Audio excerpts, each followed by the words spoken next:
చీరాల పట్టణంలోని merchant association కళ్యాణ మండపంలో కూటమి ప్రభుత్వం 2 సంవత్సరాలు పూర్తి చేసుకున్న సందర్భంగా 2 ఏళ్ల నమ్మకం అభివృద్ధి సంక్షేమం కార్యక్రమాలను చీరాల ఆర్డీఓ అధ్యక్షతన నిర్వహించారు. ఈ కార్యక్రమానికి ముఖ్య అతిథిగా పాల్గొన్న ఎమ్మెల్యే కొండయ్య మాట్లాడుతూ అభివృద్ధి పదంలోని కూటమి ప్రభుత్వం నడుస్తుందని, చీరాల సముద్ర తీరాన్ని టూరిజం ప్రాంతంగా అభివృద్ధి చేశామని, వైకుంఠపురం రోడ్డు వద్ద రైల్వే గేట్ వల్ల ఎందరో ప్రయాణికులు ఇబ్బంది పడేవారని, పరిష్కారంగా ఫ్లైఓవర్ కూడా కూటమి ప్రభుత్వం నిర్మిస్తుందని అన్నారు.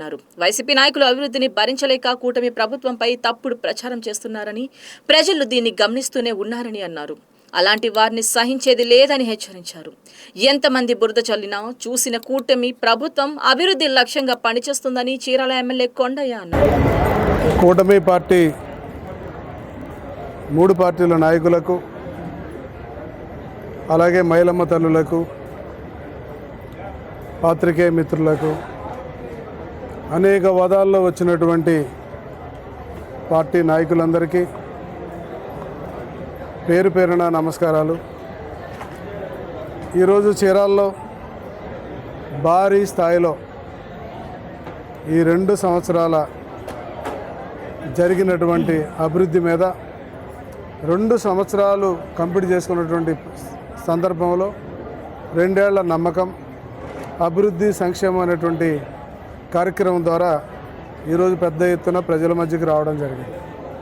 దాదాపుగా రమారమి అన్ని వర్గాల నుంచి కూడా 900 కోట్ల రూపాయల పైచిలుకు వివిధ ప్రభుత్వ రంగ సంస్థల నుంచి కానివ్వండి, అనేక రకాల పెన్షన్స్ కానివ్వండి, లేకపోతే సూపర్ 6 కానివ్వండి, అలాగే 2 ఏపీఎంస్, ఒక మెప్మా, మున్సిపాలిటీ అన్నీ కూడా కలిపి 900 కోట్ల రూపాయల పైచిలుకు ఈరోజు చీరాల ప్రజలకి అందిన మాట వాస్తవం కాదా?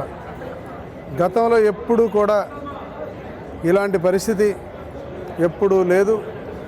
2 ఏళ్లలో నేను, మా నాయకులందరూ కూడా చాలా ప్రెస్టీజియస్గా తీసుకొని ప్రభుత్వ అధికారులందరినీ కూడా ముందుకు తీసుకెళ్ళి వాళ్ళందరి దగ్గరికి వెళ్ళి మా పనులు మేము చేయించుకొని పెద్ద ఎత్తున ప్రజలకి ఉపయోగపడ్డామన్న విషయం వాస్తవం. అలాగే పోలీస్ డిపార్ట్మెంట్ దాదాపుగా ఇంతకుముందు ఇప్పటికీ కూడా క్రైమ్ రేట్ పూర్తిగా తగ్గిపోయింది. అలాగే అన్ని విభాగాల్లో ఉన్నటువంటి గవర్నమెంట్ ఆఫీసర్స్ అందరూ కూడా మాకు పూర్తిగా 2 ఏళ్లలో సహకరించారు. వాళ్ళ సహకారంతో 900 కోట్ల రూపాయలు ప్రజలకు ఇవ్వడం జరిగిందని చెప్పి ఈ సందర్భంగా తెలియజేస్తున్నాం. అలాగే ఒక పక్క నుంచి మేము ఈ రకంగా అభివృద్ధి చేసుకుంటూ వెళ్తున్నాం. మేము 2 ఏళ్ల నమ్మకం అని మేమంటే 2 ఏళ్ల ద్రోహం అని ఆ పిచ్చి యాదవులు మాట్లాడుతున్నారు. ఇది దుర్మార్గం. వాళ్ళు ఎట్టాగా 5 ఏళ్ళు ఏమీ చేయలేదు.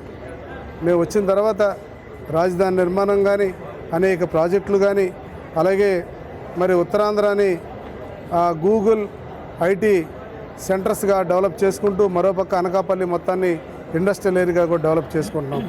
అలాగే రాయలసీమ మొత్తం కూడా హార్టికల్చర్ కింద ప్రకాశాన్ని కూడా దాంట్లో కలుపుకొని హార్టికల్చర్గా ముందుకెళ్తున్నాం.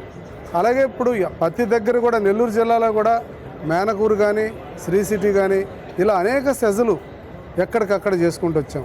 175 నియోజకవర్గాల్లో కూడా 175 ఎంఎస్ఎంఈ పార్కులు ఇచ్చాం. దాని సందర్భంగా చీరాల్లో కూడా ఒక ఎంఎస్ఎంఈ పార్క్ ఇవ్వడం జరిగింది.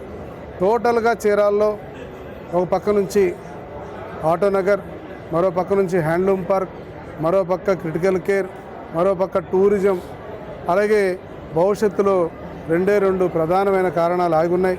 ఒకటి వాటరేవ్లో ఫిషింగ్ హార్బర్, 2 మరి ఇవాళ కుందేరు ప్రధానమైన సమస్యగా నేను భావిస్తున్నా.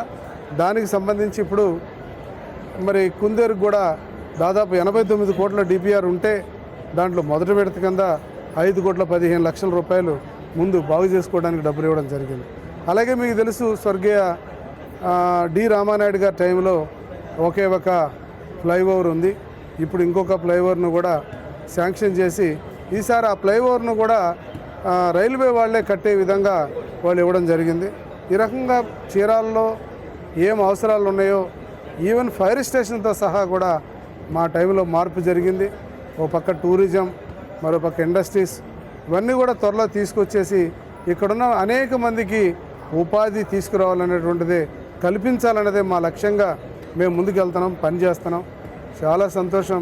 ఈరోజు చీరాల్లో ఉన్న 3 పార్టీలు పెద్ద ఎత్తున రావడం, వాళ్ళంతకి మద్దతును తెలియజేయటం, నేను 2 ఏళ్ళు ఇక్కడ ఉంటాం, ఈ 2 ఏళ్ళకి నేను చేసినటువంటి కృషికి కూడా ఈరోజు వాళ్ళందరూ వచ్చి మద్దతు తెలియజేసినందుకు చాలా సంతోషం. వచ్చిన ప్రతి ఒక్కరికి పేరు పేరున నమస్కారాలు.